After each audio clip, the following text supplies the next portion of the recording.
আচ্ছা, এরপরে আছে আমাদের স্বাধীনতার মাত্রা। স্বাধীনতার মাত্রা জিনিসটা কি? সংজ্ঞা হইতেছে যে কোনো একটা গতিশীল কোনো বস্তুর গতিশীল অবস্থা বা অবস্থান সম্পর্কে সম্যক ধারণা পাওয়ার জন্য আমাদের যেই কয়টা চলরাশির প্রয়োজন হয়, যে কয়টা স্বাধীন চলরাশির প্রয়োজন হয় তাকে বলা হয় ওই বস্তুর স্বাধীনতার মাত্রা। তো মনে করি যে আমরা এরকম একটা পার্টিকেল আছে বা একটা কণা আছে যেটা শুধুমাত্র সরল রৈখিক পথে এক্স ওয়াই জেড, ঠিক আছে, শুধুমাত্র সরলরৈখিক পথে এক্স ওয়াই জেড এই তিন ইয়াতে আবর্তন করতে থাকে। তো যদি করে তাইলে তার এই গতির সম্মুখ অবস্থা প্রকাশের জন্য আমরা চলরাশি ব্যবহার করতেছি কয়টা? তিনটা অ্যাক্সিস, একটা এক্স, একটা ওয়াই, একটা জেড। এই তিনটা অ্যাক্সিস ব্যবহার করলেই মোটামুটি আমরা এই বস্তুটার সঠিক অবস্থান সম্পর্কে জানতে পারতেছি। তাইলে এই ক্ষেত্রে তার স্বাধীন চলরাশি কয়টা? তিনটা। তার মানে এই বস্তুর জন্য আমাদের স্বাধীনতার মাত্রা হবে 3। তারপর একটা পার্টিকেল যদি এরকম হয় যে এটা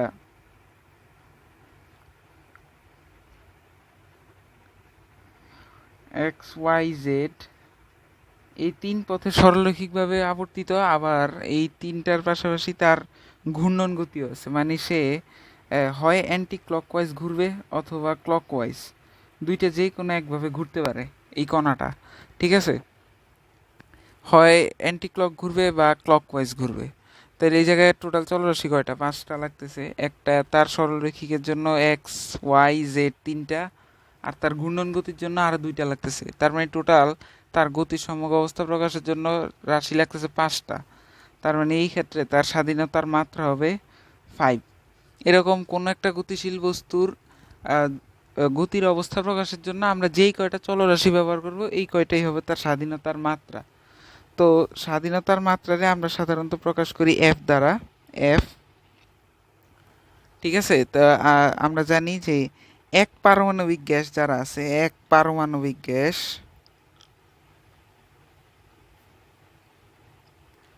যারা আছে তাদের জন্য স্বাধীনতার মাত্রা আমরা ধরি 3। তারপরে দ্বি পারমাণবিক গ্যাসের জন্য স্বাধীনতার মাত্রা হয় 5। আর বহু পারমাণবিকের ক্ষেত্রে আমরা ধরিছি 6 স্বাধীনতার মাত্রা, কিন্তু এটা 6 ছাড়াও অন্য আরও হইতে পারে, 7 8 9 10 আরও হইতে পারে, বাট আমরা 6 ধরি। এক পারমাণবিকের জন্য এটা হচ্ছে 3, দ্বিপারমাণবিকের জন্য 5, আর বহু পারমাণবিকের জন্য এটা 6, ঠিক আছে। এটা হচ্ছে তিনটা স্বাধীনতার মাত্রা। এক পারমাণবিক গ্যাস কোনগুলা? এক পারমাণবিক গ্যাস বলতে বোঝায় এই আমাদের নিষ্ক্রিয় গ্যাস যেগুলা হিলিয়াম, নিয়ন, আর্গন, ক্রিপ্টন, জেনন, রেডন, এরা কিন্তু এক পারমাণবিক গ্যাস। দ্বিপারমাণবিক কোনগুলা? অক্সিজেন, নাইট্রোজেন, হাইড্রোজেন, এরা দ্বিপারমাণবিক গ্যাস, 2টা পরমাণু আছে। আর বহু পারমাণবিক কোনগুলা? কার্বন ডাইঅক্সাইড, সালফার ডাইঅক্সাইড বা আরও বিভিন্ন রকম হইতে পারে বহু পারমাণবিক গ্যাস, ঠিক আছে। তো সবার ক্ষেত্রে এটা 6 না, কিন্তু আমরা এই আমাদের আলোচনার জন্য এটা আমরা 6 পর্যন্ত সীমাবদ্ধ রাখলাম, এর বেশি আমরা যাব না, ঠিক আছে। তো এই গেল আমাদের স্বাধীনতার মাত্রা। এরপরে আমাদের আছে শক্তির সমবিভাজন নীতি। শক্তির সমবিভাজন নীতি, সমবিভাজন নীতিটা কি? আমরা জানি যে কোনো গতিশীল বস্তুর অবশ্যই গতিশক্তি আছে। তো তার টোটাল গতিশক্তির পরিমাণ যদি হাফ এম সি স্কোয়ার হয়, টোটাল গতিশক্তির মান, এই গতিশক্তিটা আমরা যেই কয়টা স্বাধীন চলরাশি ব্যবহার করছি বা তার স্বাধীনতার মাত্রা যেই কয়টা, এই সবগুলোর মাঝখানে সমানভাবে বণ্টিত হয়, ঠিক আছে। তার মানে যতগুলা স্বাধীনতার মাত্রা আছে সবগুলার মাঝখানে গড় হিসাবে সমান আকারে এগুলো বণ্টিত হয়। তো এইটারে বলা হয় শক্তির সমবিভাজন নীতি, ঠিক আছে। তো আমরা প্রাথমিকভাবে ধরি যে একটা পার্টিকেল আছে এবং এটা এক পারমাণবিক গ্যাসের কোনো একটা পার্টিকেল যেটা শুধুমাত্র এক্স ওয়াই আর জেড এই 3 অক্ষ বরাবরই মুভ করে। তার মানে তার গতিটা সরলরৈখিক। এটার আরএমএস ভ্যালু সি, আচ্ছা আমরা শুধু সি লিখলাম। তাইলে এই অণুটার টোটাল গতিশক্তির মান হবে হাফ এম সি স্কোয়ার। এখন আমরা ধরে নিলাম যে এক্স অক্ষ বরাবর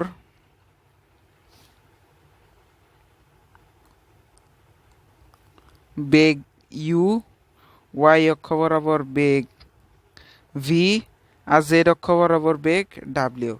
ঠিক আছে, তাহলে এক্স অক্ষ বরাবর তার গতিশক্তি ই এক্স ইকুয়াল টু হবে half M U square, E y হবে হাফ এম ভি স্কোয়ার, আর ই জেড হবে হাফ এম ওমেগা ডাব্লিউ স্কোয়ার। ঠিক আছে, এখন আমরা বলছি তিনটা স্বাধীনতার মাত্রা থাকলে তিনটার মধ্যেই টোটাল গতিশক্তি যেটা এটা ভাগ হবে। তার মানে হাফ এম ইউ স্কোয়ারের যে পরিমাণ গতিশক্তি, হাফ এম ভি স্কোয়ারের গতিশক্তিও সেম, হাফ এম ডাব্লিউ স্কোয়ারও সেম, এবং সেটা কি হবে টোটাল গতিশক্তির গড়। তাহলে এই জায়গায় টোটাল গতিশক্তি কত, হাফ এম সি স্কোয়ার। তা হাফ এম সি স্কোয়ার হলে এটা হবে 1/3 into half M C square. ঠিক আছে, তাহলে half M U square equal to 1/3 into half M C square, 1/v square equal to half 1/3 into half M C square, और half M W square equal to 1/3 into half M C square. ঠিক আছে, এটা ছিল শক্তির সমবিভাজন নীতি। তার মানে গতিশক্তিটা সবগুলা স্বাধীনতার মাত্রার মধ্যে সমানভাবে বন্টিত হয়ে যাবে। আচ্ছা, আমাদের পরের পাঠ হইতেছে সম্পৃক্ত বাষ্প এবং অসম্পৃক্ত বাষ্প। তো সম্পৃক্ত বাষ্পটা কি, যে কোনো একটা নির্দিষ্ট স্থানের আমরা ধরে নিলাম এই পাত্রের ধরলাম, তো এই নির্দিষ্ট স্থান বা নির্দিষ্ট রুমের মধ্যে একটা নির্দিষ্ট পরিমাণ বাষ্প থাকতে পারবে, এর বেশি বাষ্প এই রুম বা এই বাক্সটা ধারণ করতে পারবে না। তাইলে এই যে নির্দিষ্ট পরিমাণ বায়ু যেটা সে ধারণ করতে পারে, ওই পরিমাণ বায়ু যদি একটা বাষ্পে ওই পরিমাণ বাষ্প যদি কোনো বায়ুতে থাকে, তাইলে সেই বায়ুকে বলা হবে সম্পৃক্ত বায়ু বা সম্পৃক্ত বাষ্প। ঠিক আছে, তার মানে এই জায়গায় যে পরিমাণ বায়ু সর্বোচ্চ থাকতে পারত, এই বায়ুতে যে পরিমাণ বাষ্প সর্বোচ্চ থাকতে পারত, ওই সর্বোচ্চ পরিমাণ বাষ্প যদি এই জায়গায় থাকে তাইলে সেটাকে বলা হবে সম্পৃক্ত বাষ্প। আর যদি তার থেকে কম পরিমাণ বাষ্প থাকে তাহলে সেটা হবে অসম্পৃক্ত বাষ্প। তো এই সম্পৃক্ত অবস্থায় বায়ু যেই চাপ দেয় তাকে বলা হয় সম্পৃক্ত বাষ্প চাপ, আর অসম্পৃক্ত অবস্থায় কোনো বায়ু যে চাপ দেয় তারে বলা হবে অসম্পৃক্ত বাষ্প চাপ। ঠিক আছে, তার মানে সম্পৃক্ত বাষ্পটা কি, একটা বায়ুতে যে পরিমাণ বাষ্প সর্বোচ্চ ধারণ করা যায় ওই পরিমাণ বাষ্পই আছে, আর এমন অবস্থায় বাষ্প যেই চাপ বায়ু যে চাপ দেয় তারে বলা হয় সম্পৃক্ত বাষ্পচাপ।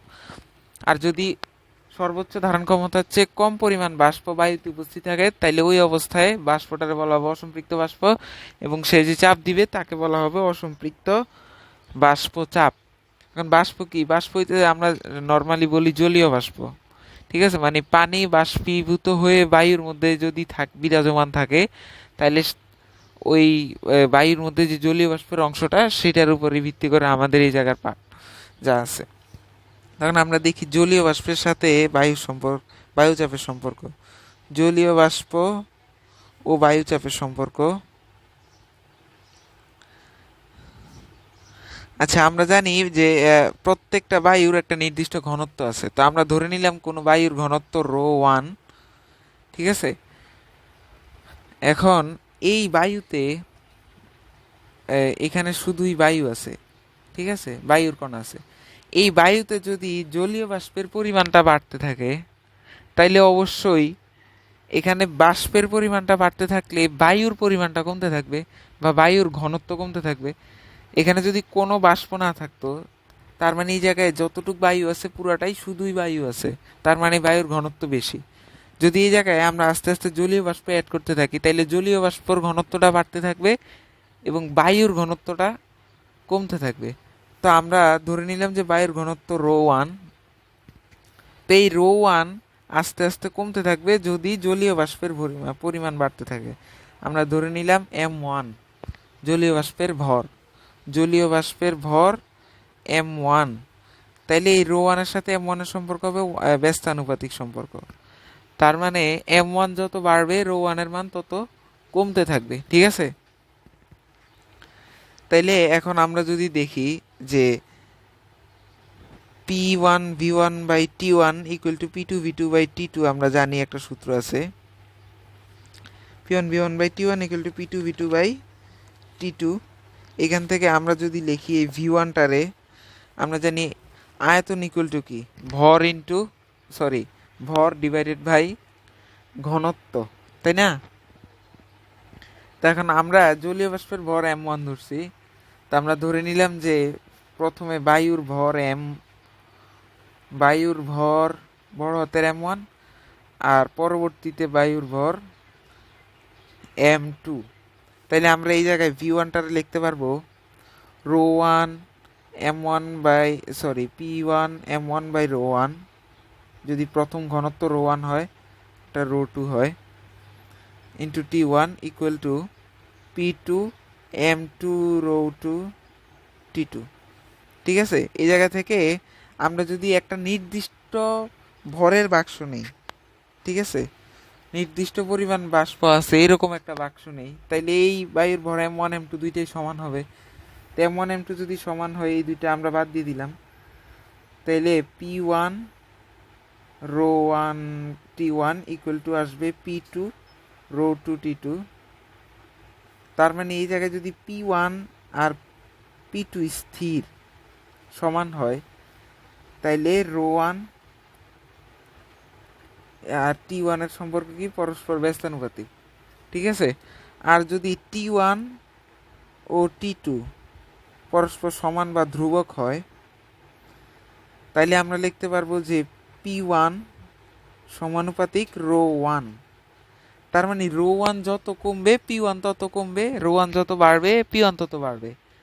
তো এখন এই রো ওয়ানের সাথে জলীয় বাষ্পের সম্পর্কটা কি? ব্যস্তানুপাতিক। তার মানে জলীয় বাষ্প বাড়লে ঘনত্ব কমে বায়ুর ঘনত্ব কমলে বায়ুর চাপ কমে।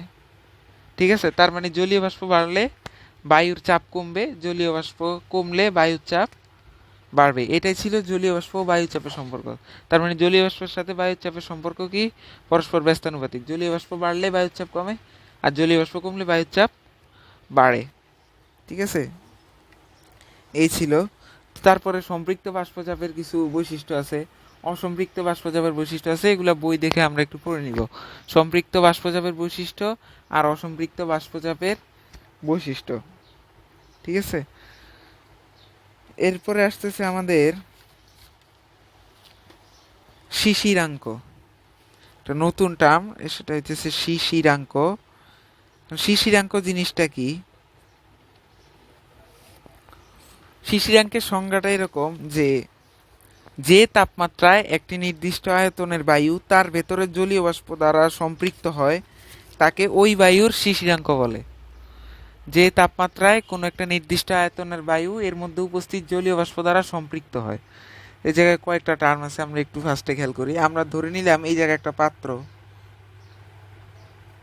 ঠিক আছে, এটার আয়তন V1 এবং T1 টেম্পারেচারে আছে। এই অবস্থায় এর মধ্যে আমরা ধরে নিলাম যে কিছু পরিমাণ জলীয় বাষ্প আছে।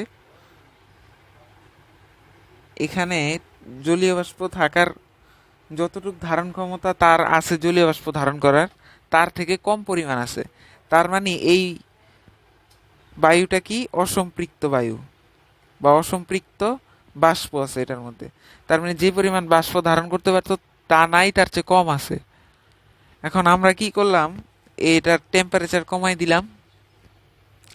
এখন আমরা জানি যে টেম্পারেচার যদি কমাই দিই আয়তনও কমবে।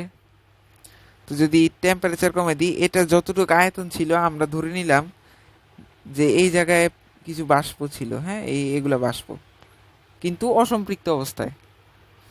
কিন্তু যখন আমরা কি করলাম, এই বাক্সটার টেম্পারেচার কমাই দিলাম, আয়তনও কমাই দিলাম, তখন আমরা ধরে নিলাম যে বাক্সটার আয়তনে কিছু কমছে। এখন বাক্সটার আয়তন কমছে, কিন্তু বাক্সটার মধ্যে যে পরিমাণ জলীয় বাষ্প ছিল তা কি কমছে? তা কমে নাই। এখন এটা একদম নর্মাল ব্যাপার যে একটা বড় জিনিস যে পরিমাণ বাষ্প ধারণ করতে পারবে, ছোট আয়তনের বাক্স তার থেকে কম বাষ্প ধারণ করতে পারবে। এখন আমরা ধরে নিলাম সম্পৃক্ত বাষ্প মানে তো বুঝি যে একটা নির্দিষ্ট আয়তনের বায়ু সর্বোচ্চ যে পরিমাণ বাষ্প ধারণ করতে পারবে। তখন আমরা ধরে নিলাম যে V2 আর T2, এটার আয়তন V2 এবং T2 টেম্পারেচারে, এইখানে 10 গ্রাম জলীয় বাষ্প আছে, 10 গ্রাম জলীয় বাষ্প, এবং এটা সম্পৃক্ত আছে। ঠিক আছে? 10 গ্রাম জলীয় বাষ্প আছে এবং এটা সম্পৃক্ত অবস্থায় আছে। তো সম্পৃক্ত মানে কি, এই জায়গায় 10 গ্রামই সর্বোচ্চ ধারণ করতে পারতো, 10 গ্রামই আছে, এর কম নাই বা বেশিও নাই, 10 গ্রামই আছে বরাবর। কিন্তু এই জায়গায় এটা কোন টেম্পারেচারে আর কোন আয়তনে, V2 আয়তন আর T2 টেম্পারেচারে 10 গ্রাম থাকতে পারতো সর্বোচ্চ। কিন্তু আমরা ধরে নিলাম এই যে এই জায়গায়ও 10 গ্রাম জলীয় বাষ্পই আছে, কিন্তু এই জায়গায় সে ধারণ করতে পারতো 12 গ্রাম, কিন্তু আছে 10 গ্রাম, তার মানে কম আছে, তার মানে অসম্পৃক্ত অবস্থায় আছে। এখন আমি যদি কোনোভাবে এই বাক্সটারে এমন একটা অবস্থায় আনতে পারি, যেই অবস্থায় আনলে এটার মধ্যে 10 গ্রাম জলীয় বাষ্প ধারণ ক্ষমতা সৃষ্টি হবে, তার মানে 12 গ্রাম থেকে এটার জলীয় বাষ্প ধারণ ক্ষমতা কমে 10 গ্রামে আসবে, তাইলে এটার মধ্যে 10 গ্রাম ছিল, আমি যদি কোনোভাবে আয়তন কমায় 10 গ্রামে আনতে পারি, তখন 10 গ্রামই ধারণ ক্ষমতা, 10 গ্রামই ছিল, তাইলে তখন ওই বাষ্পটা হয়ে যাবে সম্পৃক্ত বাষ্প। ঠিক আছে? তো আমি মনে করলাম যে এই T1 থেকে T2 টেম্পারেচারে আনলে এই বাষ্পটার ধারণ ক্ষমতা কমে এবং কমে 12 গ্রাম থেকে 10 গ্রাম হয়। তো 12 গ্রাম থেকে 10 গ্রাম যদি হয়ে যায়, তার মানে এটা সম্পৃক্ত বাষ্প হয়ে গেছে, কারণ এটা 10 গ্রাম বাষ্প আগেই এটার মধ্যে ছিল, 10 গ্রাম বাষ্প এটার মধ্যে আগেই ছিল, কিন্তু ধারণ ক্ষমতা ছিল 12 গ্রাম। এখন আমি এই 12 গ্রাম ধারণ ক্ষমতারে T1 থেকে T2 টেম্পারেচারে যখন নিয়ে আসছি, এই 12 গ্রাম ধারণ ক্ষমতা কমে কি হয়েছে, 10 গ্রাম ধারণ ক্ষমতা, তার মানে এখন ধারণ ক্ষমতাও 10 গ্রাম, আমার বাষ্প আছে 10 গ্রাম, তার মানে বাষ্পটা এখন অসম্পৃক্ত থেকে কি হয়ে গেছে, সম্পৃক্ত হয়ে গেছে। তাইলে যেই তাপমাত্রায় আনার পর ওই অসম্পৃক্ত বাষ্পটা সম্পৃক্ত হয়ে গেছে, তার মধ্যে যে পরিমাণ বাষ্প ছিল ওইটা দ্বারাই, আমি বাইরে থেকে কোনো বাষ্প অ্যাড করি নাই, 10 গ্রাম ছিল, 10 গ্রামই আছে, শুধু আমি কি করছি, টেম্পারেচার কমাই দিছি, যার ফলে ধারণ ক্ষমতা কমছে এবং বাষ্প কি হয়েছে, সম্পৃক্ত হয়ে গেছে। তাহলে যেই তাপমাত্রায় আনলে এই অসম্পৃক্ত বাষ্পটা নিজের মধ্যে উপস্থিত বা এই বাষ্প দ্বারাই সম্পৃক্ত হয়েছে, ওই টেম্পারেচারটাকে বলা হবে শিশিরাঙ্ক। তার মানে এই জায়গায় আমি T2 তাপমাত্রায় আনার পরে বাষ্পটা অসম্পৃক্ত থেকে সম্পৃক্তে পরিণত হয়েছে, তার মানে এই জায়গার জন্য T2 হবে আমাদের শিশিরাঙ্ক। তাহলে শিশিরাঙ্কটা কি, কোনো একটা অসম্পৃক্ত বাষ্পরে আমরা সম্পৃক্ত বাষ্প বানাবো যেই টেম্পারেচারে আনলে, এবং যেই টেম্পারেচারে ওই অসম্পৃক্ত বাষ্পের মধ্যে যা বাষ্প ছিল ওইটা দ্বারাই সে সম্পৃক্ত হয়, ওই টেম্পারেচারটারে বলা হবে আমাদের শিশিরাঙ্ক। ঠিক আছে? এই ছিল আমাদের শিশিরাঙ্ক। এরপরে আমাদের পরে কিছু টপিক আছে, সেটা হইতেছে আমাদের আর্দ্রতা। ঠিক আছে, আমাদের আর্দ্রতা।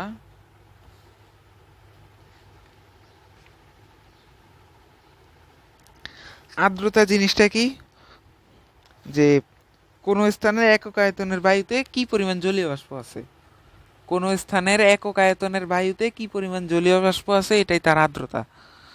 একক আয়তনের বায়ুতে জলীয় বাষ্পের পরিমাণ, সেটাই আমাদের আর্দ্রতা। ঠিক আছে? এটা বলা হবে নর্মালি পরম আর্দ্রতা বলা হয়। পরম আর্দ্রতা, পরম আর্দ্রতা কি, একক আয়তনের বায়ুতে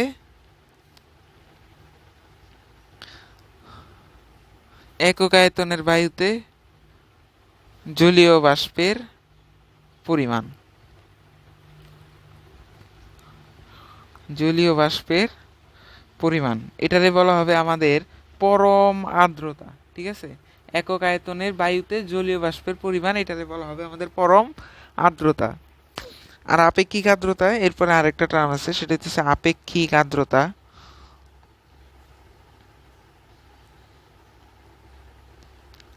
আপেক্ষিক আর্দ্রতা জিনিসটা কি, যে কোনো নির্দিষ্ট তাপমাত্রায় একটা নির্দিষ্ট আয়তনের বায়ুতে যে পরিমাণ জলীয় বাষ্প থাকে এবং ওই তাপমাত্রায় ওই আয়তনের বায়ুতে সম্পৃক্ত করতে যে পরিমাণ জলীয় বাষ্পের প্রয়োজন, এই দুইজনের অনুপাতকে বলা হবে আপেক্ষিক আর্দ্রতা। তাহলে ব্যাপারটা দেখি, কোনো স্থানের কোনো নির্দিষ্ট তাপমাত্রায় কোনো স্থানের বায়ুতে যে পরিমাণ জলীয় বাষ্প আছে, আমি ধরে নিলাম এখানে 10 গ্রাম জলীয় বাষ্প আছে। ঠিক আছে? কিন্তু এখানে ধারণ ক্ষমতা 12 গ্রাম, তার মানে এই জায়গায় 12 গ্রাম জলীয় বাষ্প দিলে এটা সম্পৃক্ত হইতো, কিন্তু এখন 10 গ্রাম আছে, তার মানে অসম্পৃক্ত। তো কোনো স্থানের কোন নির্দিষ্ট তাপমাত্রায় কোনো নির্দিষ্ট আয়তনের বায়ুতে যে পরিমাণ জলীয় বাষ্প আছে, তার মানে আছে কয় গ্রাম? 10 গ্রাম। এবং ওই তাপমাত্রায় ধরলাম T1 তাপমাত্রায়, ওই তাপমাত্রায় এই নির্দিষ্ট আয়তনের বায়ুকে সম্পৃক্ত করতে কি পরিমাণ জলীয় বাষ্প লাগতো? কতটুক লাগতো? 12 গ্রাম। এই দুইজনের অনুপাতকে বলা হবে আমাদের আপেক্ষিক আর্দ্রতা। তার মানে এই ক্ষেত্রে হবে 10/12। ঠিক আছে, এটা হবে আমাদের আপেক্ষিক আর্দ্রতা, কারণ এই জায়গায় 10 গ্রাম আছে আর সম্পৃক্ত করতে প্রয়োজন 12 গ্রাম। তার মানে 10/12 এটা হবে আমাদের আপেক্ষিক আর্দ্রতা। তাহলে আমরা নর্মালি আপেক্ষিক আর্দ্রতাকে ছোট হাতের এফ দ্বারা প্রকাশ করি। এই ছোট হাতের এফ রে আমরা কি লিখতে পারি? যদি বাংলায় লিখি যে বায়ুর তাপমাত্রায়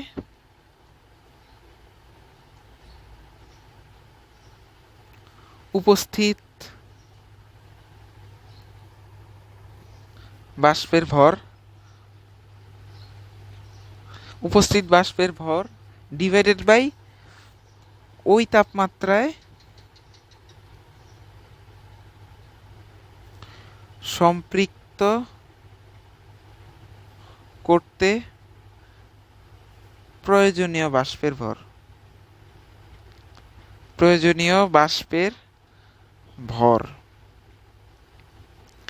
তার মানে কতটুকু উপস্থিত আছে আর কতটুকু লাগতো, এই দুজনের অনুপাত। এই জায়গায় উপস্থিত আছে 10, লাগতো 12, তার মানে 10/12 হবে আমাদের আপেক্ষিক আর্দ্রতা এফ এর মান। ঠিক আছে, আচ্ছা আপেক্ষিক আর্দ্রতা এটা আমরা আর দিয়ে প্রকাশ করি, সরি এফ না আর দিয়ে প্রকাশ করি। রিলেটিভ হিউমিডিটি আর দিয়ে প্রকাশ করি আমরা। সেটা কি? বায়ুর তাপমাত্রায় উপস্থিত জলীয় বাষ্পের ভর ডিভাইডেড বাই ওই তাপমাত্রা সম্পৃক্ত করতে প্রয়োজনীয় বাষ্পের ভর। আচ্ছা, এখন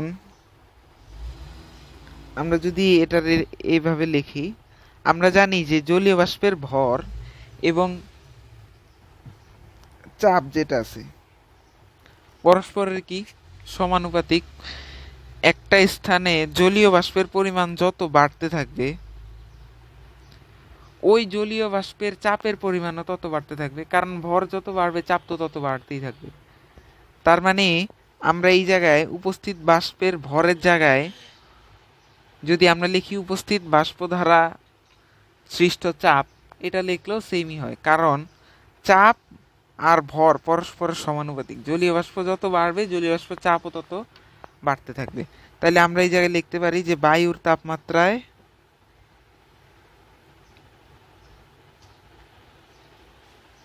উপস্থিত অসম্পৃক্ত বাষ্পের চাপ, কারণ এই জায়গায় তো প্রয়োজনীয় সর্বোচ্চ পরিমাণ বাষ্প এই জায়গায় নাই, তার থেকে কম আছে, তার মানে বাষ্পটা অসম্পৃক্ত। তার মানে চাপটা কি হবে? অসম্পৃক্ত চাপ ডিভাইডেড বাই ওই তাপমাত্রায়, দেখেন আমরা লিখছি সম্পৃক্ত করতে প্রয়োজনীয় বাষ্পের ভর। তার মানে সম্পৃক্ত অবস্থায় যতটুকু পরিমাণ বাষ্প ধারণ করত, তার মানে এই নিচের এই বাষ্পের ভরটা সম্পৃক্ত অবস্থার ভর, তার মানে এই চাপটাও হবে সম্পৃক্ত চাপ। তাহলে ওই তাপমাত্রায় উপস্থিত সম্পৃক্ত চাপ। ঠিক আছে, তো বায়ুর তাপমাত্রায় অসম্পৃক্ত চাপ আর ওই তাপমাত্রায় উপস্থিত সম্পৃক্ত চাপ, এটা ছিল আমাদের রিলেটিভ হিউমিডিটি আর এর সূত্র। এখন আমরা খেয়াল করি একটা, এই যে একটু আগে আমরা যেটা বলছিলাম আপেক্ষিক আর্দ্রতায়, মনে করি কোনো একটা বায়ু T1 টেম্পারেচারে অসম্পৃক্ত অবস্থায় আছে। এখন এই বায়ুটারে আমরা যদি তার শিশিরাঙ্কতে নিয়ে আসতে পারি T2, আমরা ধরলাম T2 তার শিশিরাঙ্ক, এই শিশিরাঙ্কে যদি নিয়ে আসতে পারি, তো শিশিরাঙ্কের বৈশিষ্ট্য কি? যে শিশিরাঙ্কে যে পরিমাণ বাষ্প আছে ওই পরিমাণ বাষ্প দ্বারাই বায়ুটা কি হয়? সম্পৃক্ত হয়ে যায়। তার মানে T2 টেম্পারেচারে এই T1 অসম্পৃক্ত বাষ্পটা কি হয়ে যাবে? শিশিরাঙ্কে এসে সম্পৃক্ত হয়ে যাবে। তার মানে এই সম্পৃক্ত অবস্থায় এই শিশিরাঙ্কের টেম্পারেচারে এই বায়ুটা যে চাপ দিবে সেটা কি? তার শিশিরাঙ্কে সম্পৃক্ত বাষ্পচাপের সমান। আবারও বলি, এই T1-এ বাষ্প ছিল অসম্পৃক্ত। এই অসম্পৃক্ত বাষ্পটারে আমি T2 শিশিরাঙ্কে নিয়ে আসছি। শিশিরাঙ্কে কোনো বায়ুরে নিয়ে আসলে সেটা সম্পৃক্ত হয়ে যায়। তার মানে এই অসম্পৃক্ত চাপটাই শিশিরাঙ্কের তাপমাত্রায় কি হয়ে গেছে, সম্পৃক্ত চাপ হয়ে গেছে। এটা বলতেছিলাম যে এই T1 যে বাষ্পটা অসম্পৃক্ত ছিল, T2 শিশিরাঙ্কে যখন আমি নিয়ে আসছি তখন এই বাষ্পটা হয়ে গেছে সম্পৃক্ত। তার মানে এই জায়গায় যে চাপটা সে দিচ্ছিল সেটা হইতেছে অসম্পৃক্ত বাষ্পের কারণে অসম্পৃক্ত বাষ্প চাপ দিচ্ছিল, কিন্তু যখন আমি শিশিরাঙ্কে নিয়ে আসছি এই এই বাষ্পটা হয়ে গেছে সম্পৃক্ত বাষ্প। যদি সম্পৃক্ত বাষ্প হয়ে যায় তাহলে এই চাপটাও হয়ে গেছে সম্পৃক্ত বাষ্পচাপ, কিন্তু এবার টেম্পারেচারটা কিন্তু চেঞ্জ হয়ে গেছে। এখন আর কিন্তু বায়ুর তাপমাত্রাটা নাই, এখন সে কোন তাপমাত্রায় চলে আসছে, শিশিরাঙ্কের তাপমাত্রায়। তাইলে আমরা বলতে পারি যে নর্মাল বায়ুর টেম্পারেচারে যেটা অসম্পৃক্ত ছিল শিশিরাঙ্কে আনার পর ওটা সম্পৃক্ত হয়ে গেছে। তার মানে এই জায়গায় অসম্পৃক্ত বাষ্পচাপ যেটা শিশিরাঙ্কের সম্পৃক্ত বাষ্পচাপ ওই একই জিনিস। তার মানে আমি যদি বায়ুর তাপমাত্রায় অসম্পৃক্ত চাপ এটারে শিশিরাঙ্কে সম্পৃক্ত চাপ দ্বারা রিপ্লেস করে লিখি, কোনো সমস্যা হবে না। তাইলে আমরা লিখতে পারি এটা শিশিরাঙ্কে সম্পৃক্ত চাপ ডিভাইডেড বাই ওই তাপমাত্রায়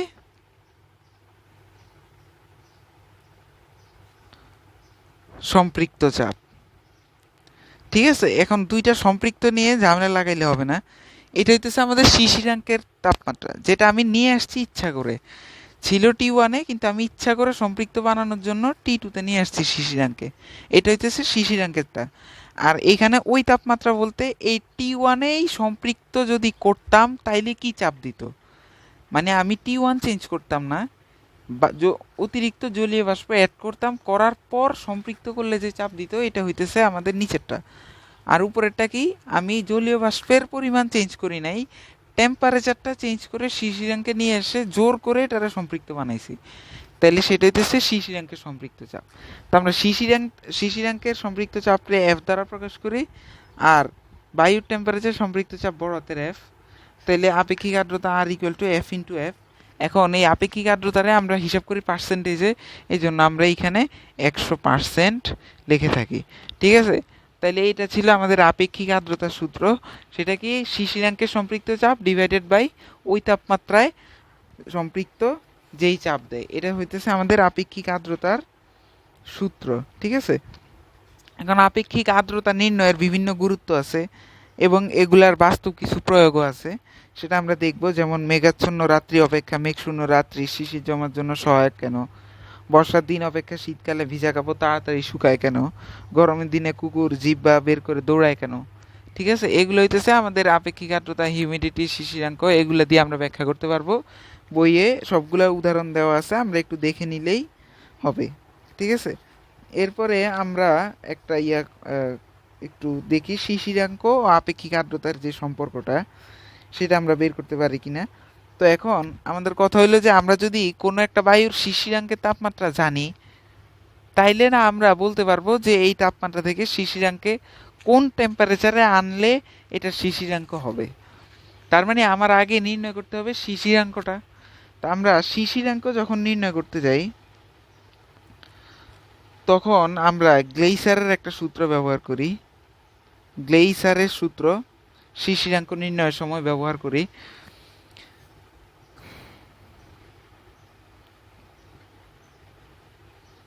ঠিক আছে, গ্লেইসারের সূত্র ব্যবহার করে আমরা শিশিরাঙ্ক নির্ণয় করতে পারি। তো গ্লেইসারের সূত্রটা কি ছিল, যে θ1 minus theta is equals to G into θ1 minus θ2। ঠিক আছে, এটা হইতেছে গ্লেইসারের উৎপাদক। গ্লেইসারের উৎপাদক থিটা ইকুয়াল টু হইতেছে আমাদের শিশিরাঙ্ক। শিশিরাঙ্ক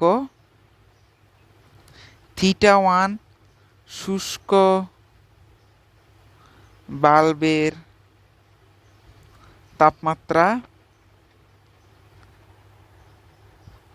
ঠিক আছে, বা শুষ্ক বায়ুর যে সম্পৃক্ত চাপ সেটা θ1, সরি শুষ্ক বায়ু যে তাপমাত্রা সেটা θ1, আর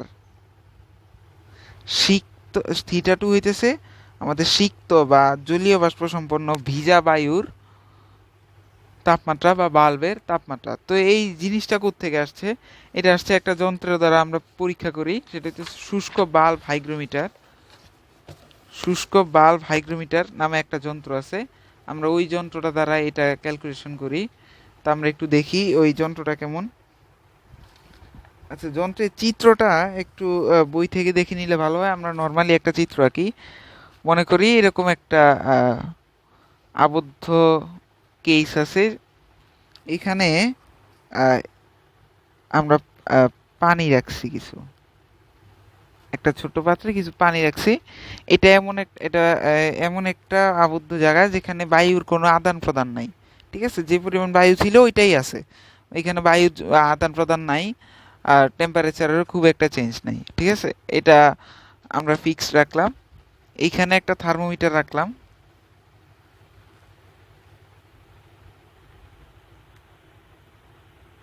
এটা আমাদের একটা থার্মোমিটার। এখানে দাগ কাটা আছে মনে করি। আর এই জায়গায় আমরা আরেকটা থার্মোমিটার রাখছি। এই জায়গায় আরেকটা থার্মোমিটার, এটা পানির মধ্যে চুবানো আছে।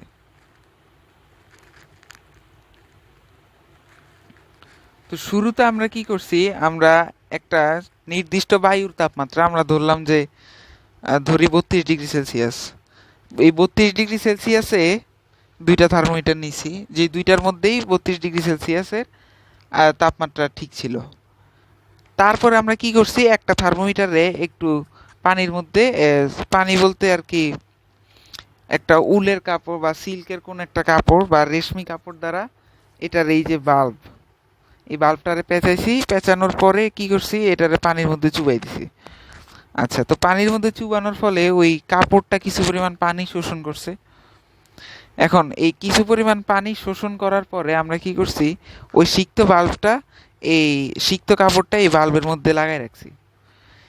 এখন এই জায়গা থেকে এই যে আমরা এই টেম্পারেচারটা পাইছি, এটা হচ্ছে আমাদের শুষ্ক বাল্বের টেম্পারেচার, যেটা আমরা বলতেছি θ1।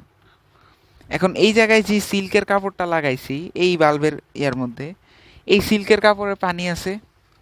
এখন এই পানিটা কি করবে, এই থার্মোমিটারে যে টেম্পারেচার ছিল ওই জায়গা থেকে তাপ নিবে। তাপ নিয়ে তার মধ্যে যে পানি ছিল এগুলারে আস্তে আস্তে জলীয় বাষ্পে পরিণত করবে। তার মানে এই জায়গার যেই কাপড়টা লাগাইছি সেটা ভিজা ছিল, এই ভিজা কাপড়টা পুরোপুরি শুকাবে।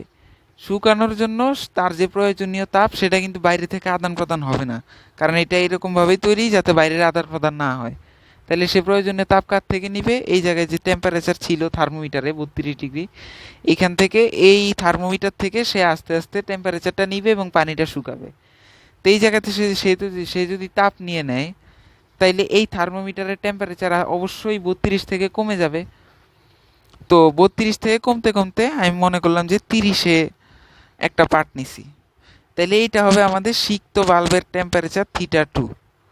এই θ1 θ2 যদি জানা থাকে এবং এই শুষ্ক অবস্থায় 32 ডিগ্রি সেলসিয়াস তাপমাত্রায় গ্লেসারের উৎপাদক জি যদি জানা থাকে, তাহলে আমরা গ্লেসারের সূত্র থেকে খুব সহজে এটা নির্ণয় করতে পারি যে theta equal to theta minus θ1 equal to G into θ1 minus θ2।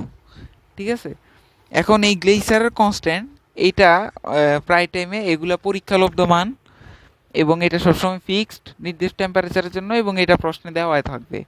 এটা মুখস্থ করারও কোনো দরকার নাই, এটা বলাই থাকবে যে কোন টেম্পারেচারে গ্লেসারের উৎপাদক আসলে দেওয়া আছে। আমরা যেই টেম্পারেচার গ্লেসারের উৎপাদক দেওয়া থাকবে ওই টেম্পারেচারটা নিয়ে আমরা ক্যালকুলেশন করব। এই জায়গা থেকে আমরা শিশিরাঙ্কের তাপমাত্রা বের করব। শিশিরাঙ্কের তাপমাত্রা পাইলে শিশিরাঙ্কের তাপমাত্রার সাথে বায়ু চাপও বাইর করতে পারবো। ওই জায়গা থেকে আমরা পরবর্তীতে আপেক্ষিক আর্দ্রতা R equal to F divided by F into 100%, এই জায়গা থেকে আমাদের আপেক্ষিক আর্দ্রতা আরও ক্যালকুলেশন করতে পারবো। তো এই ছিল আমাদের টোটাল আপেক্ষিক আর্দ্রতা নির্ণয়ের যেই সূত্র বা এটার সাথে রিলেটেড যে সম্পর্কগুলো এগুলা। ঠিক আছে, তো এখন এই হাইগ্রোমিটারের সাহায্যে আবহাওয়ার পূর্বাভাস দেওয়া যায়। পূর্বাভাস দেওয়ার বেশ কিছু ইয়ে আছে, যে এই যে দুইটা থার্মোমিটারের পার্থক্য, এটা 32-এ আছে আর এটা কমে 30 হয়েছে।